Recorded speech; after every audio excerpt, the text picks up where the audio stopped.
ఓం భద్రం కర్ణేభిः శృణుయామ దేవాः భద్రం పశ్యేమాక్షభిర్యజత్రాः స్థిరైరంగైస్తుష్టువాగంసస్తనూభిः వ్యసేమ దేవహితంయదాయుः స్వస్తి న ఇంద్రో వృద్ధశ్రవాः స్వస్తి నః పూషా విశ్వవేదాः స్వస్తి నస్తార్షో అరిష్టనేమిः స్వస్తి నో బృహస్పతిర్దధాతు. ఓం శాంతి శాంతి శాంతి. ఓం నమో భగవతే వాసుదేవాయ నమః. ఉపనిషద్ దర్శనం వచన పఠనం. అథర్వ వేదాంతర్గత ఉపనిషత్తులలో 24వది భస్మ జాబాలోపనిషత్. శ్లోకం: యచ్చామ్య జ్ఞాన కాలాగ్ని స్వాతిరిక్తాస్థిత భ్రమం కరోతి భస్మ నిశ్శేషం తద్బ్రహ్మైవాస్మి కేవలం. ప్రథమోధ్యాయః. ఓంకార స్వరూపుడు, కైలాస శిఖరం మీద కొలువున్నవాడు, అర్ధనారీశ్వరుడు, సోమ సూర్యాగ్నులనే 3 కళ్ళు కలిగినవాడు, అనంతమైన చంద్రకాంతితో ప్రకాశించేవాడు, వ్యాఘ్ర చర్మాన్ని ధరించినవాడు, మృగహస్తుడు, భస్మాన్ని శరీరమంతా పూసుకున్నవాడు, నుదుటి మీద విభూతి రేఖల్ని ధరించినవాడు, అందంగా నవ్వులు విరాజిల్లే 5 ముఖాలున్నవాడు, వీరాసనాసీనుడు, అప్రమేయుడు, ఆది అంతాలు లేనివాడు, నిష్కలుడు, నిర్గుణుడు, పరమశాంత స్వరూపుడు, నిరంజనుడు, అనామయుడు, హుం ఫట్ అని నిత్యం పలికేవాడు, శివనామాలనే ఉచ్చరించేవాడు, బంగారు బాహువులతో బంగారు రూపంతో ప్రకాశించేవాడు, హిరణ్యనిధి, అద్వైతుడు, చతుర్థుడు, బ్రహ్మ విష్ణు రుద్రుల కన్నా అతీతుడు అయిన ఆ పరమేశ్వరుడికి జాబాలుడైన భుషుండ మహర్షి నమస్కరించి ఆయన్ని మారేడుకాయతో భస్మంతో అర్చించి, ప్రభు, వేదసారం ప్రకారం దేనివల్ల మోక్షం కలుగుతుంది? భస్మానికి ద్రవ్యస్థానాలేవి, మంత్రాలేవి? భస్మాన్ని ధరించే అధికారం ఎవరికి ఉంది? వారు పాటించాల్సిన నియమాలు ఏమిటి? ఈ విషయాల గురించి నీ శిష్యుడినైన నాకు వివరంగా చెప్పు అని అడిగాడు. భగవంతుడైన పరమేశ్వరుడు చెబుతున్నాడు. భస్మాన్ని అనగా విభూతి కావాలనుకునేవాడు ప్రమద గణాల్ని తలుచుకొని ఉదయాన్నే నిద్ర లేవాలి. పవిత్రమైన గోమయాన్ని అనగా ఆవు పేడను సంపాదించి దాన్ని బాగా ఎండబెట్టాలి అనగా పిడకలుగా చేసి, అలా ఎండబెట్టిన పిడకలతో పాటు ఆఢ్యం అనగా ఆవు నెయ్యి, తెలలు, వ్రీహులతో ఓం సోమాయ స్వాహ అనే మంత్రాన్ని చదువుతూ అగ్నిలో హోమం చేయాలి. తరువాత త్రయంబకం అనే మంత్రంతో స్విష్టకృత్ హోమాన్ని కూడా చేసి పూర్ణాహుతి సమర్పించాలి. ఈ మంత్రంతోనే హోమకుండానికి 8 దిక్కుల్లో బలి ప్రదానం చేయాలి. ఆ విధంగా హోమం చేశాక కుండంలో మిగిలిన హోమ భస్మాన్ని గాయత్రి మంత్రంతో ప్రోక్షించి దాన్ని బంగారు, వెండి, రాగి లేక మట్టి పాత్రల్లోకి సేకరించాలి. అలా సేకరించిన భస్మాన్ని తిరిగి రుద్రమంత్రాలతో అభ్యక్షణ చేసి ఒక పవిత్రమైన ప్రదేశంలో భద్రపరచాలి. తరువాత యథాశక్తి బ్రాహ్మణులకి అన్న సంతర్పణ చేయాలి. ఈ విధంగా చేసినవాడు స్వయంగా పవిత్రుడవుతాడు. తర్వాత మానస్తోకే సజ్జాజాతం అనే మంత్రాలతో భస్మాన్ని తీసుకొని అగ్ని భస్మం, వాయువు భస్మం, జలం భస్మం, ఆకాశం భస్మం, దేవతలు, ఋషులు, ఈ సర్వం భస్మమే. అలాంటి పవిత్రమైన ఈ భస్మానికి నమస్కరిస్తున్నాను అని సమస్త పాపాలని పోగొట్టే భస్మానికి ముందుగా తల వంచి నమస్కరించాలి. తరువాత వామదేవాయ నమో అనే మంత్రాన్ని పఠిస్తూ ఆ భస్మాన్ని ఎడమ అరచేతిలో వేసుకొని త్రయంబకం అనే మంత్రం చదువుతూ ఆ భస్మాన్ని నీళ్లతో ప్రోక్షించి శుద్ధం శుద్ధేన అనే మంత్రంతో భస్మాన్ని 2 చేతులతో రాసుకుని దాన్ని శరీరమంతా అద్దుకోవాలి. ఈ క్రియలో పంచబ్రహ్మ మంత్రాల్ని కూడా పఠించవచ్చు. తరువాత మిగిలిన భస్మాన్ని ఈ విధంగా శరీరం మీద ధరించాలి. ముందుగా చూపుడు వ్రేలు, మధ్య వ్రేలు, ఉంగరం వేలు ఉపయోగించి అగ్నిర్భస్మాస్మి అనే మంత్రంని చదువుతూ భస్మాన్ని తీసుకొని దాన్ని మూర్ధనం అంటూ తల మీద ఉంచుకోవాలి. త్రయంబకం అని చెబుతూ భస్మాన్ని తిరిగి లలాటం అనగా నుదురు మీద అడ్డంగా ధరించాలి. అదేవిధంగా నీలగ్రీవాయ అంటూ కంఠం మీద, త్రాయుషం అంటూ మెడకి కుడివైపు ఎడమవైపు, కాలాయ అని చెబుతూ కళ్ళ మీద, త్రిలోచనాయ అంటూ చెవుల మీద, శ్రణవామ అంటూ ముఖం మీద, ప్రభ్రవామ అని చెబుతూ హృదయ స్థానంలో, ఆత్మనః అంటూ నాభి ప్రదేశంలో, నాభిహి అనే మంత్రంతో కుడి భుజం మొదట్లో, భావాయ అంటూ భుజం మధ్యలో, రుద్రాయ అని చెబుతూ మణికట్టు దగ్గర, సర్వాయ అంటూ చేతు వెనక వైపు, పశుపతయే అంటూ ఎడమ భుజం మొదట్లో, ఉగ్రాయ అంటూ ఎడమ భుజం మధ్యలో, అగ్రేవధాయ అంటూ ఎడమ మణికట్టు దగ్గర, దూరేవధాయ అని చెబుతూ ఎడమ చేతి వెనుక నమో హంత్రే శంకరాయ అనే మంత్రాల్ని పఠిస్తూ యథాక్రమంగా భస్మాన్ని శరీరం మీద ధరించాలి. సోమాయ నమః అని పరమేశ్వరుడికి నమస్కరించాలి. తరువాత చేతులు కడుక్కొని ఆ కడిగిన భస్మ జలాన్ని ఆపఃపునంతు అనే మంత్రం చదువుతూ త్రాగాలి. అంతేగాని ఆ జలాన్ని పారబోయకూడదు. ఆ విధంగా శివభక్తుడైన వాడు ఉదయం, మధ్యాహ్నం, సాయంత్రం త్రికాలాల్లో భస్మాన్ని ధరించాలి. భస్మధారణలో పొరపాటు జరిగితే ధరించిన వాడు పతితుడవుతాడు. బ్రాహ్మణులైన ప్రతి ఒక్కరూ ఈ ధర్మాన్నే పాటించాలి. భస్మాన్ని ధరించకుండా భుజించకూడదు, నీళ్లు త్రాగకూడదు, మరే ఇతర పదార్థాలని స్వీకరించకూడదు. భస్మాన్ని ధరించకుండా పొరపాటున కూడా గాయత్రి మంత్రాన్ని జపించకూడదు. అలాగే అగ్నిహోత్రంలో హోమం చేయకూడదు. దేవతలకి, ఋషులకి, పితృదేవతలకి తర్పణాలు విడవకూడదు. ఇది సనాతనంగా వస్తున్న ధర్మం. దీన్ని పాటిస్తే మోక్షప్రాప్తి కలుగుతుంది, సకల పాపాలు నశిస్తాయి. ముఖ్యంగా బ్రాహ్మణులైన ప్రతి ఒక్కరూ ఈ ధర్మాన్ని పాటించాలి. వీరితో పాటు బ్రహ్మచారులు, గృహస్థులు, వానప్రస్థులు, యతులు కూడా విధిగా భస్మాన్ని ధరించాలి. ఇలా చేయకపోతే చాలా దోషం. భస్మధారణ విధిగా బ్రాహ్మణుడు గనుక పొరపాటున ఆచరించకపోతే నీళ్ల మధ్యలో నుంచుని 108 సార్లు గాయత్రి మంత్రాన్ని జపిస్తే ఆ దోషం తొలగిపోతుంది. యతి గనుక భస్మధారణ చేయకపోతే ఒకరోజు ఉపవాసం ఉండి 1000 సార్లు శుద్ధ ఓంకారాన్ని జపించాలి. అలా చేయకపోతే ఇంద్రుడు ఆ యతిని తోడేళ్లకు ఆహారంగా వేస్తాడు. శాస్త్రోక్తంగా తయారు చేసిన భస్మం దొరకకపోతే ఏదో విధంగా తయారు చేసిన భస్మాన్నైనా మంత్రపూతం చేసి ధరించాలి. ఈ విధంగా భస్మాన్ని మంత్రపూర్వకంగా ఉదయం పూట ధరించిన వాడు రాత్రి చేసిన పాపాల నుంచి, బంగారం దొంగతనం చేసిన పాపాల నుంచి విముక్తి పొందుతాడు.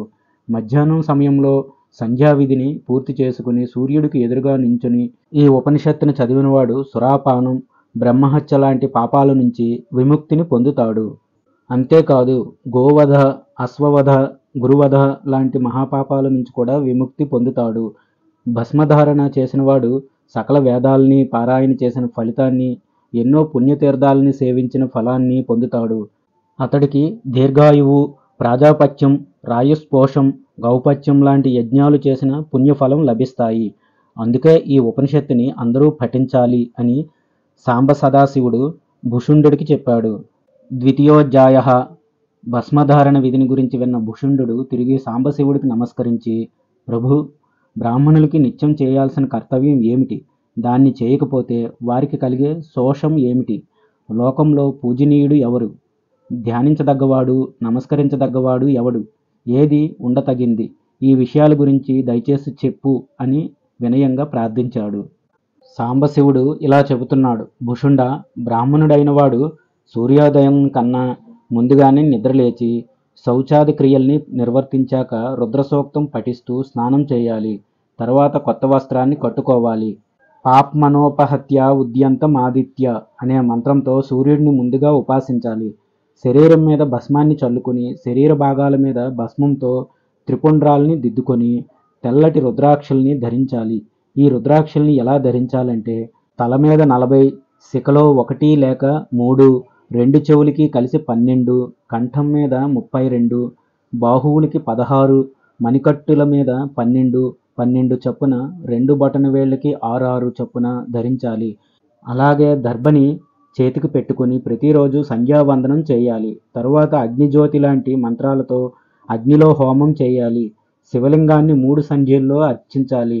దర్భాసనం మీద కూర్చొని సాంబశివుడినైన నన్ను ధ్యానించి వృషభవాహన రూఢుడు, హిరణ్య బాహుడు, హిరణ్యవర్ణుడు, రూపుడు, పశుపాస విమోచకుడు, పరమపురుషుడు, కృష్ణపింగళుడు, ఊర్ధ్వరేతుడు, విరూపాక్షుడు, విశ్వరూపుడు, 1000 కళ్ళు, 1000 తలలు, 1000 చేతులు, పాదాలు కలిగినవాడు, విశ్వాత్ముడు, ఏకరూపుడు, అద్వైతుడు, శాంతుడు, అక్షరుడు, అవ్యయుడు, అప్రమేయుడు, త్రిమూర్తుల సృష్టికర్త, ఆద్యంతాలు లేనివాడు అయిన పరమేశ్వరుడిని రుద్ర సూక్తాలతో అభిషేకించాలి. తరువాత ఆయన్ని భస్మంతో, మారేడు దళాలతో అర్చించి నైవేద్యం సమర్పించాలి. తరువాత రుద్రాధ్యాయాన్ని అనగా నమక చమకాలు 11 లేక ఒక్కసారి జపించాలి. ఓం నమః శివాయ అనే షడాక్షర మంత్రాన్ని గాని, ఓం నమః మహాదేవాయ అనే శివ అష్టాక్షర మంత్రాన్ని గాని యథాశక్తి జపించాలి. ఈ షడాక్షర మంత్రాన్ని పంచాక్షరి అని కూడా అంటారు. దీనికన్నా తారకమైన మంత్రం మరొకటి లేదు. శైవ మతానుయాయులకి ఈ మంత్రం ముందుగా ఉపదేశించబడింది.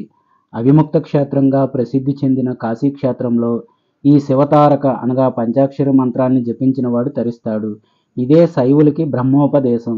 బ్రహ్మ సోముణ్ణి నేనే, వాయు సోముణ్ణి నేనే, నేనే లోకంలో గాలిగా వీస్తున్నాను, బుద్ధికి జనన కారకుడిని నేనే, ఈ భూమికి తండ్రిని, అగ్నికి, సూర్యుడికి, ఇంద్రుడికి, విష్ణువుకి తండ్రినైన సోముణ్ణి నేనే, చంద్రుడికి, భుహ భువహ సువహ అనే లోకాలకి సకల దేవతలకి తండ్రిని నేనే, సర్వలోకాలకి ఈ విశ్వానికి నేనే తండ్రిని. ఈ భువనం అనేది ఎంతో విచిత్రమైంది, ఎన్నో రకాలుగా పుడుతోంది. అలాగే భువనానికి కూడా నేనే జనకుడిని, విశ్వాదికుడనైన రుద్రుణ్ణి, మహర్షిని. ఏ రుద్రుడైతే అగ్నిలో, నీటిలో, ఓషధుల్లో ఈ విశ్వంలోని భువనాల్లో వ్యాపించి ఉన్నాడో ఆ రుద్రుణ్ణి నేనే. ఓ భుషుండా, నేను అంతరాత్మని, పరబ్రహ్మని, జ్యోతిష్యుని, నాకన్నా వేరుగా ఏదీ లేదు, నేనే పరుణ్ణి, విశ్వానికంతా అధికుణ్ణి. ఈ విధంగా నన్ను గురించి తెలుసుకున్నవాడు అమృతత్వాన్ని పొందుతాడు, లోకాల నుంచి తరించబడతాడు, సంసార బాధలు తొలగిపోతాయి. లోకంలో అందరికీ పరమగతి ఎవరో ఆ సర్వాకారుడినైన రుద్రుణ్ణి నేనే. ఓ భుషుండా, ఎవరి ద్వారా ఈ భూతాలన్నీ పుడుతున్నాయో, ఎవరి వల్ల పుట్టినవన్నీ జీవిస్తున్నాయో, చివరికి అవన్నీ ఎవరిలో లీనమైపోతున్నాయో ఆ రుద్రుణ్ణి నేనే. సకల భూతాలు, దేవతలు ఉపాసించే దైవాన్ని నేనే. నాకు భయపడే గాలి వీస్తుంది, సూర్యుడు ఉదయిస్తున్నాడు, అగ్ని, ఇంద్రుడు, యముడు నా భయంతోనే శ్రద్ధగా తమ విధులు నిర్వర్తిస్తున్నారు. కనుక నేనే సోముడిని, అన్ని భూతాల్ని పాలించేవాడిని. ఈ భూమి, నీరు, నిప్పు, గాలి, ఆకాశం, కాలం, దిక్కులు నేనే. నేనే ఆత్మని, నాలోనే ఈ సర్వం ప్రతిష్ఠితమవుతుంది. పరబ్రహ్మనైన నన్ను తెలుసుకున్నవాడు పరాన్ని పొందుతాడు.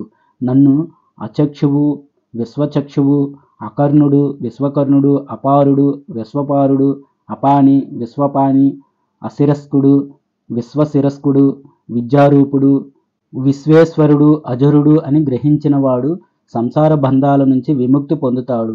నేనే పశుపతిని కాబట్టి పశుపాస విమోచకుణ్ణి కూడా. పశువులు అంటే సకల మానవులు. వారంతా ఎంతో నియమనిష్టలతో నన్ను దర్శించాలని ప్రయత్నిస్తుంటారు. నన్ను పొందిన వారికిక పునర్జన్మ అనేదే ఉండదు. త్రిశూలం మీద నిలిచి ఉన్న కాశీనగరంలో ప్రాణం పోయినవాడు కూడా నాలోకే చేరుకుంటాడు. ఇది నా ఆదేశం, ఇదే నా ఉపదేశం, ఇదే నేను చెప్పే పరమధర్మం. సత్యమైన దీన్ని ఎప్పుడూ మర్చిపోకూడదు.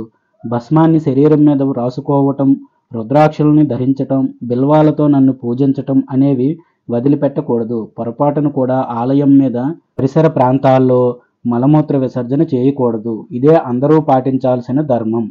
ఇదే తపస్సు. ముక్తి కోరుకునేవారు కాశీక్షేత్రంలోనే శరీరం త్యాగం చేయాలి. కాశీలో నివసించే వారందరికీ మోక్షాన్ని ప్రసాదించేవాడిని నేనే. లోకంలో అవిముక్త క్షేత్రం కన్నా గొప్ప క్షేత్రం మరొకటి లేదు. కాశీక్షేత్రంలో ఉన్న స్థానాల్లో 4 ప్రధానమైనవి. వాటిలో అంతర్గృహం పూజనీయమైంది. అందులో కూడా అవిముక్తం ఇంకా గొప్పది. ఇక్కడ 5 స్థానాలుంటాయి. వాటి మధ్యలో ఉండే శివాలయం గొప్పది.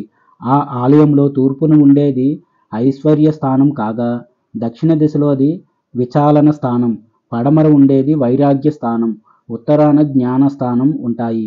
వీటి మధ్యలో నిర్లిప్తుడు, అవ్యయుడు, అనంతుడు, అనాది, అశేష, వేదాంత వేద్యుడు, అద్వైతుడు, సర్వాధారుడు, ప్రతిరోజు బ్రహ్మ, విష్ణు, ఇంద్రాది దేవతలతో సేవించబడేవాడు అయిన నన్ను జ్యోతిర్లింగ స్వరూపుడిగా భావించి సేవించాలి. అక్కడుండే లింగాన్ని సూర్య, చంద్ర, అగ్నులేవి ప్రకాశింపజేయలేవు. స్వయం ప్రకాశమైన ఆ విశ్వేశ్వరలింగం పాతాళం దాకా అధిష్ఠించి ఉంటుంది. ఓ భుషుండా, ఆ విశ్వేశ్వరుడే నేను. ఇక్కడ నన్ను ఎవడైతే త్రిదళాలతో ఉన్న బిల్వపత్రాలతో పూజిస్తాడో వాడిని నేను అనుగ్రహిస్తాను. మనసు, ప్రాణాలు నా మీదే ఉంచి, తాను చేసే కర్మలన్నీ నాకే అర్పించి, భస్మరుద్రాక్షుల్ని శరీరం మీద ధరించి సర్వభావంతో ఎవడు నన్ను ఉపాసిస్తాడో వాడిని నేను సంసార బాధల నుంచి తరింపజేస్తాను. కాశీలోని విశ్వేశ్వర లింగాన్ని ప్రతిరోజు పూజించి రుద్రాధ్యాయంతో అభిషేకించేది. ఆ అభిషేక జలాన్ని 3 సార్లు త్రాగినవాడు మహాపాపాల నుంచి కూడా విముక్తి పొందుతాడు. భుషుండా, నా భక్తుడైన వాడు నన్ను పూజించకుండా పండుని గాని, అన్నాన్ని గాని దేన్ని తినకూడదు. అలా తిన్నవాడు రేతస్సుని తిన్నవాడు అవుతాడు. పొరపాటున నన్ను పూజించకుండా అన్నపానీయాలు స్వీకరించినవాడు ప్రాయశ్చిత్తంగా తలక్షవరం చేయించుకొని పంచగవ్య ప్రాసన చేసి ఉపవాసం ఉండాలి.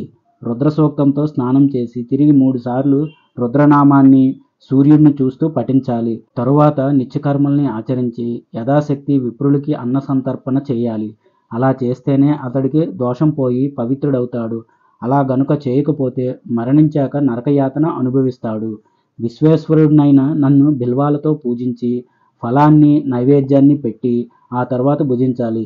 కపిల గోవు పాలతో నాకు అభిషేకం చేసినవాడు బ్రహ్మహత్య, సురాపానం, బంగారం దొంగతనం చేయటం లాంటి పాపాల నుంచి విముక్తి పొందుతాడు. తేనెతో అభిషేకిస్తే పరదారాభిగమన దోషం నుంచి, పంచదారతో అభిషేకిస్తే సకల జీవుల వధ నుంచి పవిత్రుడవుతాడు. ఇలా నన్ను క్షీరాది పదార్థాలతో శ్రద్ధగా అభిషేకించిన వాడు సంసార బంధాల నుంచి విముక్తుడై సర్వకామాల్ని పొందుతాడు. ఓ భుషుండ, లింగరూపంలో ఉన్న నన్ను ఆరుద్ర నక్షత్రం, పౌర్ణమి, అమావాస్య, మహావ్యతిపాత దోషాల సమయంలో, గ్రహణ కాలంలో, సంక్రాంతుల్లో నువ్వులు బియ్యం యవలతో అభిషేకించి మారేడు పత్రాలతో పూజించాలి. కపిల గోవు నేతితో చేయబడ్డ దీపాన్ని ధూపాన్ని నైవేద్యాన్ని సమర్పించి పుష్పాలతో నమస్కరించాలి. ఈ విధంగా పూజించినవాడు నా సాయుధ్యాన్ని పొందుతాడు. 100 మానికల బియ్యంతో నన్ను అభిషేకించినవాడు చంద్రలోకానికి వెళ్ళాలనుకుంటే అక్కడికి వెళ్ళగలడు. అదేవిధంగా 100 మానికల నువ్వులతో అభిషేకం చేసినవాడు వాయులోకానికి, అన్నే మినుములతో అభిషేకించినవాడు వరుణలోకానికి, అన్నే యవలతో అభిషేకించినవాడు సూర్యలోకానికి చేరుకుంటాడు. వీటికి రెట్టింపు అనగా 200 మానికల పదార్థాలతో అభిషేకిస్తే స్వర్గలోకాన్ని, 4 రెట్లు ద్రవ్యాలతో బ్రహ్మలోకాన్ని, 100 రెట్లు అధికమైన ద్రవ్యాలతో అభిషేకిస్తే వాటికన్నా ఉన్నతమైన నా లోకాన్ని చేరుకుంటాడు. నాకన్నా పరమైన లోకం మరేదీ లేదు. భుషుండ, లింగ రూపాన్ని ధరించిన నా గురించే యోగులు నిరంతరం చింతన చేస్తుంటారు. నన్ను స్మరించిన సిద్ధిని పొందుతారు. నా గురించే యజ్వులు యాగాలు చేస్తారు. సకల దేవతలు, సాంగవేదాలు, ఉపనిషత్తులు, ఇతిహాసాలు, పురాణాలు అన్నీ నన్నే స్తుతిస్తాయి. నాకన్నా వేరైనదేదీ లేదు. నేనే ఈ సర్వస్వాన్ని. నాలోనే అన్ని లోకాలు ప్రతిష్ఠితమై ఉన్నాయి. కాశీక్షేత్రంలో ఉన్నవారందరికీ నేనే ఇష్టదైవాన్ని. ప్రతిరోజు నన్ను అక్కడి వారంతా పూజిస్తుంటారు. ఆ దివ్యక్షేత్రంలో రౌద్రాననులు, వివిధ రకాల ముఖాలు కలిగిన వారు, వివిధ శాస్త్రాస్త్రాలు ధరించిన వారు, రకరకాల రూపాలతో ఉన్నవారు, ఎన్నో రకాల చిహ్నాలతో ఉన్న గణాలు చాలా ఉన్నాయి. వారంతా నిత్యం భస్మ రుద్రాక్షల్ని ధరించి ఎంతో భక్తితో నిత్యం నన్ను సేవిస్తూ ఉంటారు. అక్కడ బ్రహ్మదేవుడు తూర్పు దిక్కులో, విష్ణువు దక్షిణ దిశలో, ఇంద్రుడు పడమర దిశలో, బంగారు ఆభరణాలు వస్త్రాలు ధరించిన దేవతలు ఉత్తర దిశలో నిలబడి 2 చేతులు జోడించి నాకు నమస్కరిస్తుంటారు. విశ్వేశ్వరాలయానికి దక్షిణ దిశలో ముక్తి మండపం ఉంటుంది. అది ముక్తి స్థానం. అక్కడ నిత్యం ఎన్నో గణాలు, ఋషులు, మునులు, పాశుపతులు, సాంబవులు, మహాశ్రతులు అందరూ కలిసి వేద శిరోభూషణమైన నా శివపంచాక్షరి మహామంత్రాన్ని, ఓంకారంతో కూడిన తారక మంత్రాన్ని జపిస్తూ ఉంటారు. అక్కడే ఒక రత్నాలు పొదగబడ్డ వేదిక ఉంది. దాని మీద నేను కూర్చొని కాశీక్షేత్రంలో మరణించిన వారిని నా వడిలోకి చేర్చుకొని భస్మ రుద్రాక్ష భూషితాలైన వారిని తాకి వీరికిక తిరిగి జన్మ కలుగుగుండుగాక అని సంకల్పించి వారికి శైవ తారక మంత్రోపదేశాన్ని చేస్తాను. అప్పుడు ఆ జీవులు విజ్ఞానమయమైన శరీరం ధరించి నాలోకి చేరుకుంటారు. ఇక ఎప్పటికీ తిరిగి రారు. అగ్నిలో సమర్పించిన హవిస్సులాగా నేను కాశీక్షేత్రంలో మాత్రమే మానవుల ముక్తి కోసం శివపంచాక్షరి మంత్రాన్ని ఉపదేశిస్తాను. ఎందుకంటే అది ముక్తి స్థానం గనుక. అక్కడ ఓంకారాన్ని జపిస్తూ సర్వకర్మల్ని నాకు సమర్పించిన వారికి నా రూపం కలుగుతుంది. ఇతరులకి ఆ భాగ్యం దొరకదు. అదే నేను చెప్పే బ్రహ్మ విద్య. మోక్షాన్ని కోరుకునేవారు కాశీక్షేత్రంలోనే నివసిస్తూ మృత్యువు చూడలేనివాడు, బ్రహ్మ ఇంద్రాగ్నులు సైతం దర్శించలేని దివ్య తేజస్వరూపుడు, పార్వతీ మనోహరుడు, కోటి చంద్రుల కాంతితో ప్రకాశించేవాడు, సూర్య చంద్ర అగ్నులనే నేత్రాలు కలిగినవాడు, విభూతి భూషణుడు అయిన నన్ను నిరంతరం ధ్యానిస్తూ ఉండాలి. అలా చేసిన వారు అన్ని పాపాల నుంచి విముక్తులై చివరికి నాలోనే లీనమవుతారు. ఇక ఈ పనులేవి చేయకుండా పవిత్ర కాశీక్షేత్రంలో మలమూత్ర విసర్జన చేసేవారు, దానాలు స్వీకరించేవారు, భస్మాన్ని రుద్రాక్షల్ని ధరించని వారు, గ్రహయాగాలు, విశ్వేశ్వరార్చన, పంచాక్షరి మంత్రజపం, భైరవార్చన చేయని వారు మరణించాక ఎన్నో రకాల ఘోరమైన భైరవయాతన అనుభవిస్తారు. ఆ తరువాత వారు శుద్ధిలై నన్ను చేరుకుంటారు. నాకు అత్యంత ప్రీతిపాత్రమైన అంతర్గృహ ప్రదేశంలో మలమూత్ర విసర్జన, రేతో విసర్జన చేసినవాడు వాటితో పితృతర్పణం చేసినంత పాపాత్ముడవుతాడు. అలాంటి పాపాత్ముడు మరణించాక కాశీలో వాడిని చూసి భయంకరమైన జ్వాలలతో ఉన్న కుండంలో అతడిని పడేస్తాను. ఓ భుషుండ, కాశీక్షేత్రం మొత్తం నా లింగ స్వరూపం కనుక ఆ క్షేత్రంలో సంచరించే మానవులు ఎంతో జాగ్రత్తగా ఉండాలి. అథర్వవేద అంతర్గత ఉపనిషత్తులలో 24వది భస్మజాబాలోపనిషత్తు సమాప్తం. స్వస్తి. జయ శ్రీరామ.